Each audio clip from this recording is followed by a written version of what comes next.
მე მყავს 3 ძაღლი და 2 კატა. ჩვენ ერთად დავდივართ გუშინ მეზობლის კიდევ 2 ძაღლი შემოგვერთა. ასე გადაწყვიტეს მოეწონათ წასვლა. ჯგუფი შეიკრა ყოველგვარი დათქმისა და წინაპირობების გარეშე.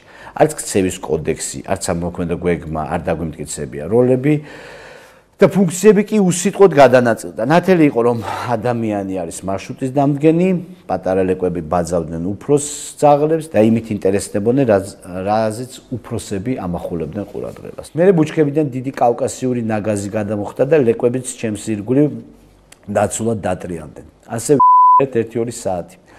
და სახლში რომ დაუბრუნდით, ჯგუფი დაიშალა. მეზობლის 2 ლეკვი წავიდა დასაძინებლად და 2 კატა კი სახლთან დახვდა და ერთმანეთს ეფერებოდა. ამ მოვლენას ხედავ ყოველ დღე, როდესაც ჩემი ძაღლები ერთმანეთს უოლკავენ, როდესაც კატები ისე უსაქმურობისგან მზეზე ეფერებიან ერთმანეთს, როდესაც ციცრები იცავენ თავიანთ ბარტყებს და როდესაც ყველა საათობით უძლებს ლეკვების დამღლ.